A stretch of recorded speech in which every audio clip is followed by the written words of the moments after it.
Bismillah, assalamu alaikum wa rahmatullah ta'ala wa barakatuh. Nous sommes le mercredi 23 Rabi' al-Thani. Bienvenue à Dar al-Qur'an, cette première mosquée sur Zoom que nous avons ouvert à cause ou grâce entre guillemets à cette crise sanitaire qui touche actuellement quasi le monde entier. Des femmes de partout dans le monde nous ont fait confiance en se connectant avec nous sur cette plateforme et avec une participation qui ne cesse d'augmenter tous les jours. Subhanallah, on est à notre troisième groupe WhatsApp de créer pour donner les informations à côté de nos séances sur Zoom, parce que les deux premiers sont déjà complets, donc on est à peu près à plus de 550 sœurs, mashallah, motivées pour lire tous les matins à partir de 6h55 leur wird de Coran, subhanallah. Des sœurs donc qui se réunissent tous les matins en bravant les difficultés d'organisation familiale et professionnelle que ça implique. Je les appelle des lucioles, les lucioles pour la paix et pour la lumière qui maintenant depuis une vingtaine de jours se retrouvent pour Allah dans cette salle virtuelle. Alors qu'espérer de mieux, alhamdulillah. Même les frères nous envient, subhanallah. Une mosquée sans murs, sans frontières, la mosquée du nuage, comme l'appellent les sœurs, cet espace à ciel ouvert, si je puis dire, dédié au Coran, dédié à Husn al-Suhba, au bon compagnonnage, qui invite à cheminer vers l'ihsan, vers l'excellence, vers Husn al-Khuluq, au bon comportement. Et je trouve l'idée d'appeler Dar al-Qur'an la mosquée des nuages, que c'est une très belle image.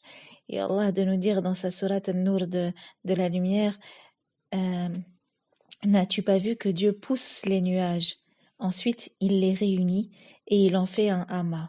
Et tu vois la pluie sortir de son sein, au verset 43.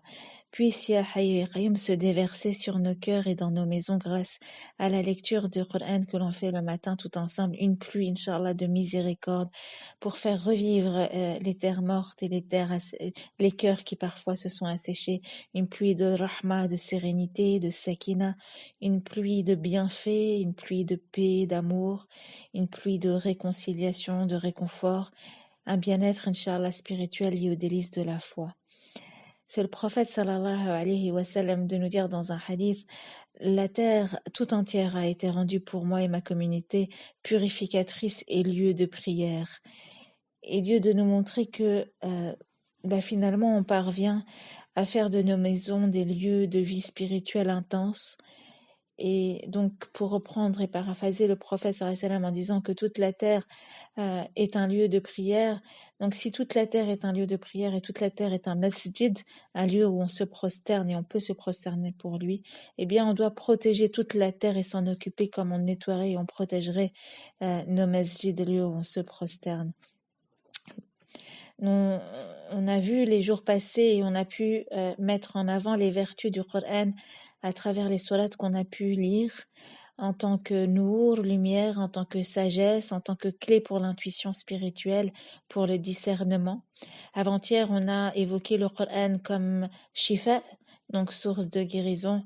Hier, on a parlé du Coran en tant que aide à l'entente et à la concorde et préservation contre la discorde et la fitna. Aujourd'hui, nous continuons à venir recevoir les bienfaits du Coran. On a terminé hier sur la belle sourate de Muhammad sallallahu alayhi wa sallam. Et aujourd'hui, on poursuit. Et d'ailleurs, si on prend la sourate d'hier, Muhammad, on y associe Al-Fatah ou Al-Hujurat, des sourates qui se suivent, c'est des sourates qui, les trois là que je viens de citer, nous permettent, si on sait puiser le sens qui les habite, d'augmenter, Inch'Allah, notre amour en Rasulallah sallallahu alayhi wa sallam, qui nous permettent de fortifier, nous permettront, Inch'Allah, de fortifier notre relation avec lui en tant que meilleur des modèles à suivre et à imiter. Et pour ce matin, je vais juste insister et mettre en lumière ce que l'on a à retenir en substance, entre autres, parce qu'on ne pourra pas bien sûr parler de tout, c'est pas l'objet de nos rencontres le matin, on n'est pas dans de l'exégèse, on est dans du rythme. On va pas rentrer dans les détails, mais on prend plaisir juste avant de commencer de parler des sourates, on en choisit une ou un thème qui va être traité pour nous donner un avant-goût de ce qui va être lu. Notre but de ces clôtures, eh bien, c'est de faire comme les compagnons du prophète sallallahu alayhi wa sallam, qui, lorsqu'ils entendaient un verset, ne voulaient pas apprendre le suivant sans chercher d'abord à appliquer celui qu'ils venaient d'apprendre. Et appliquer, pour nous, ça serait quoi? C'est-à-dire que nous, d'accord, on le récite tous les matins, mais qu'est-ce que ça voudrait dire pour nous que d'appliquer? Eh bien, c'est permettre et laisser le Coran jouer son rôle, entre autres, qui est du réformateur intérieur, celui qui va venir nous aider dans notre tahsin, dans notre quête d'ihsan à parfaire notre comportement, Inch'Allah.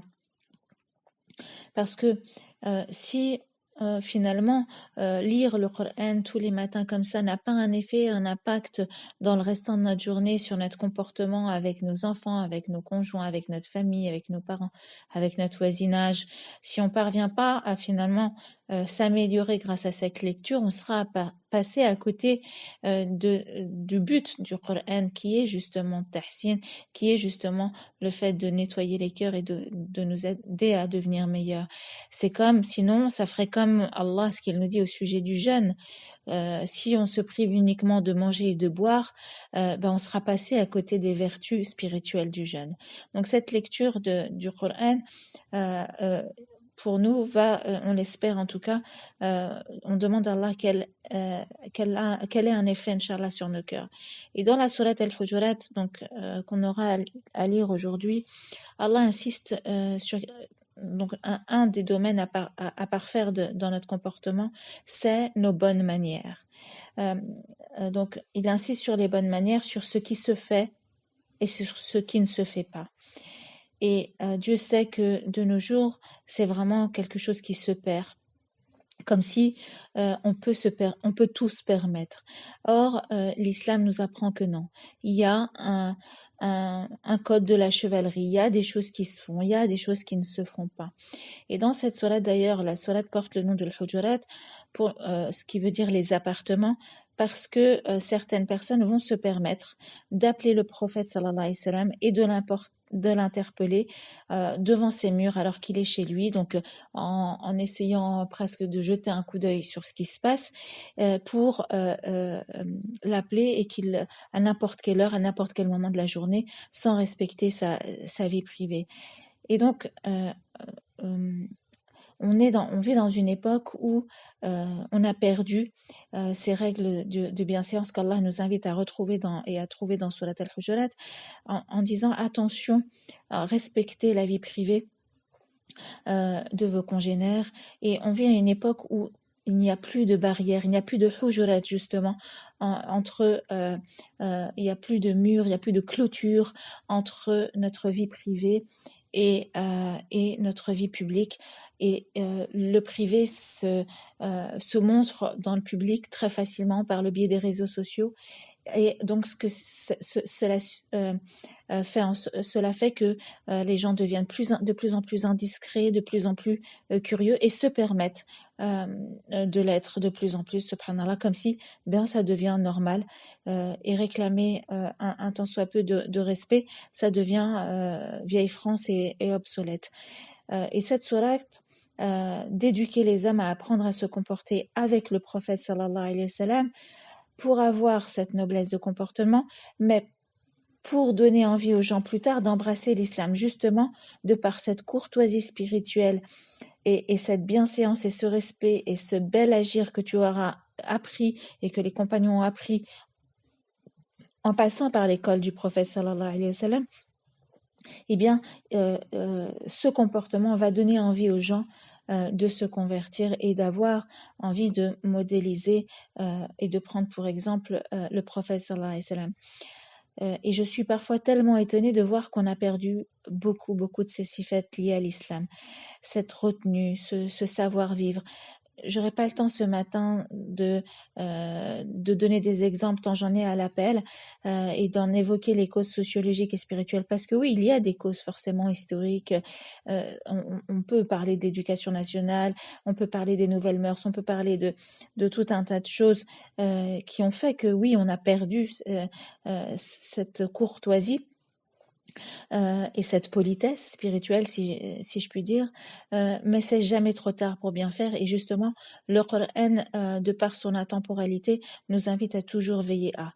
Et dans cette sourate, Allah nous invite à apprendre ou réapprendre à mieux nous comporter et à mieux parler. Parce qu'il y a le comportement et il y a aussi dans cette sourate une attention portée sur le parler, à faire attention au son de nos voix, à faire attention aux mots que l'on prononce, à faire attention au manque de discrétion, à la curiosité dans nos parlers, à faire attention bien sûr à la médisance, à faire attention à la calomnie, à faire attention à la tonalité, pour ne pas, à faire attention à la teneur des mots que l'on emploie, à faire attention aux bons soupçons, à faire attention à ne pas blesser, à ne pas déranger, à ne pas agresser. Moussa alayhi salam, lorsqu'il demande à Allah Allahumma rabbi shrah li sadri wa yassir li amri wahlul 'uqdatan min lisani yafqahu qawli, Seigneur, ouvre-moi ma poitrine et facilite ma mission et dénoue un nœud en ma langue afin qu'il comprenne mes paroles. En réalité, yafqahu qawli fi surat Taha, cela veut aussi dire au-delà du fait qu'ils comprennent ma parole, de par la racine faqaha, cela veut dire aussi qu'ils interprètent correctement ce que je veux leur dire.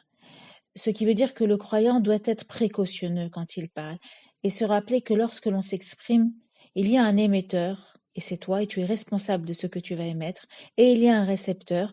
Même si le récepteur est responsable de comment il va comprendre la chose, tu dois prendre toi tes précautions de sorte que ce n'est pas à cause de toi s'il a mal compris.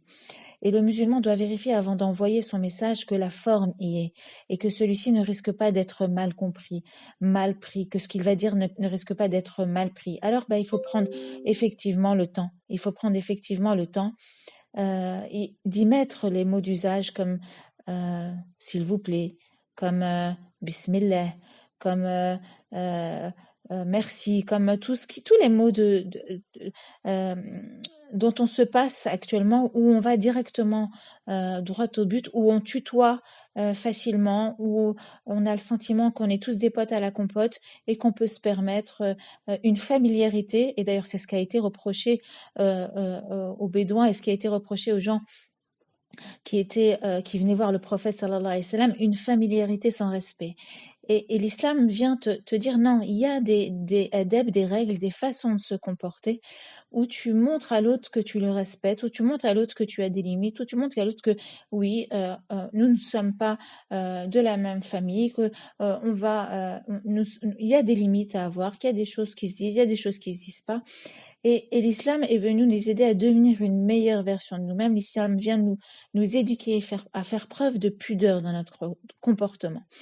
أحسنهم في الجاهلية أحسنهم في الدين. Et ceux qui avaient déjà cet akhlaq avant la religion, eh bien, seront meilleurs lorsqu'ils vont pratiquer.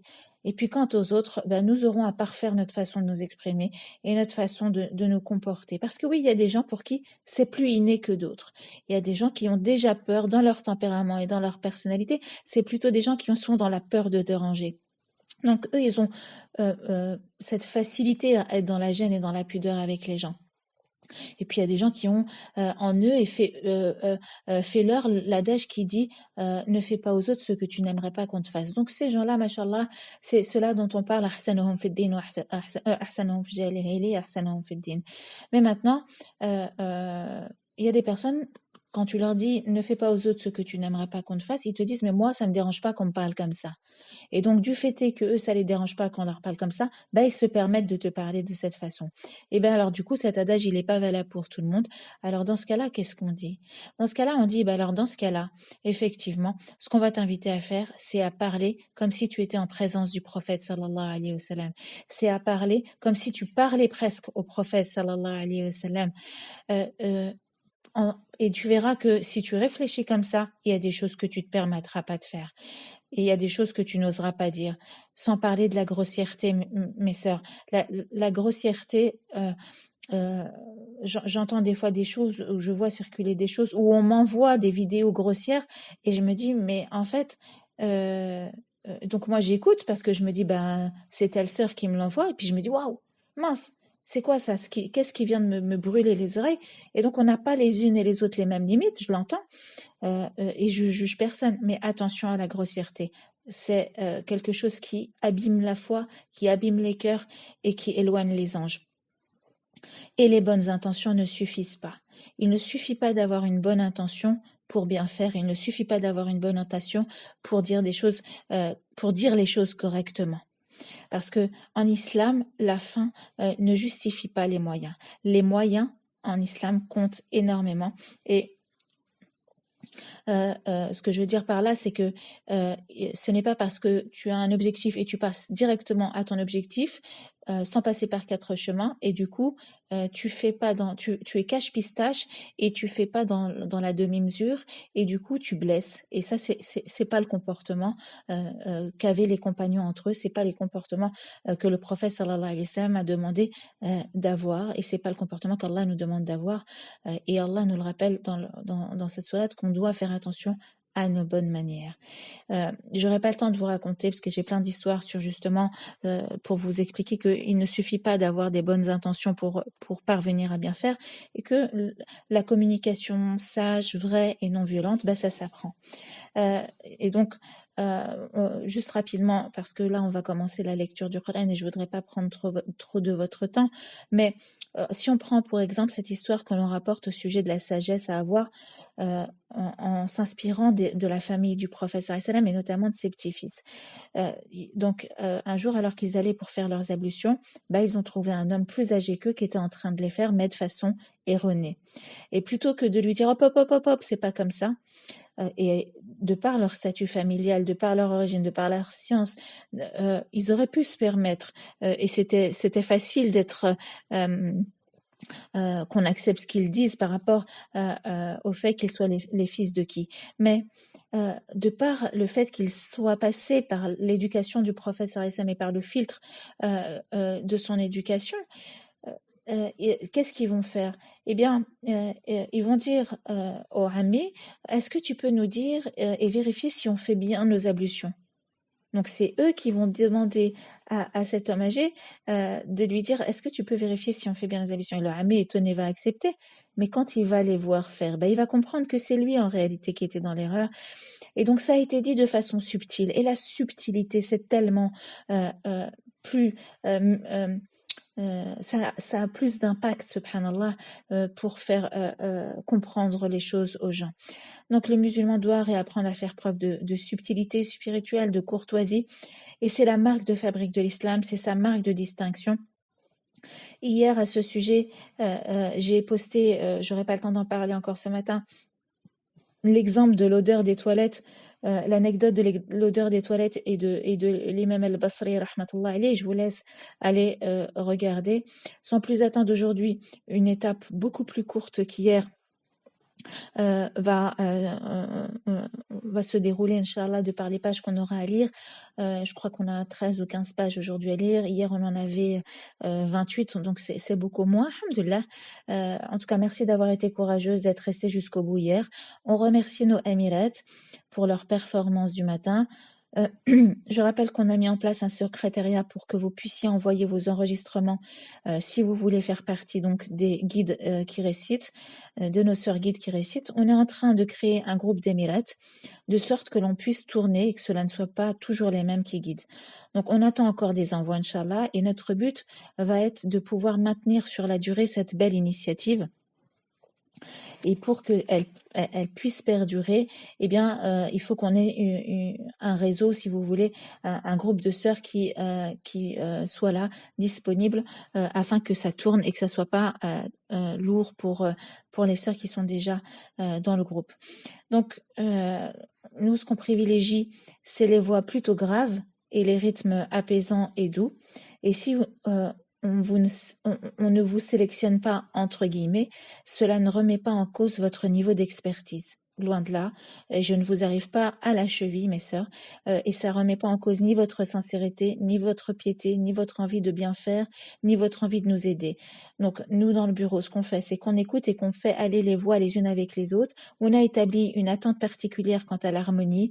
On a établi une attente particulière quant à la tonalité, tant que on veut se tenir dans ces cordes vocales-là. Pardonnez-nous d'avance, Inch'Allah, et que Dieu vous récompense comme si vous aviez participé et comme si vous aviez fait partie de ces Émirats. Mais on tâchera quand même de faire participer toutes les postulantes, mais plus vers la fin pour des sourates qui sont moins longues, vers l'arrivée, Inch'Allah, Inch'Allah, Inch'Allah. أقول هذا واستغفر الله لي ولكم. C'est Ummana Aïcha radiallahu anha qui rapporte qu'elle a entendu le prophète sallallahu alayhi wa sallam dire: un croyant atteint sûrement par son bon caractère le degré de celui qui jeûne et qui passe la nuit à prier. Qu'Allah nous accorde ce bon caractère, qu'Allah nous pardonne pour nos manquements et qu'Allah accepte cette assise. Wa bismillah, on entame la lecture de ce matin. Wa fi amanillah.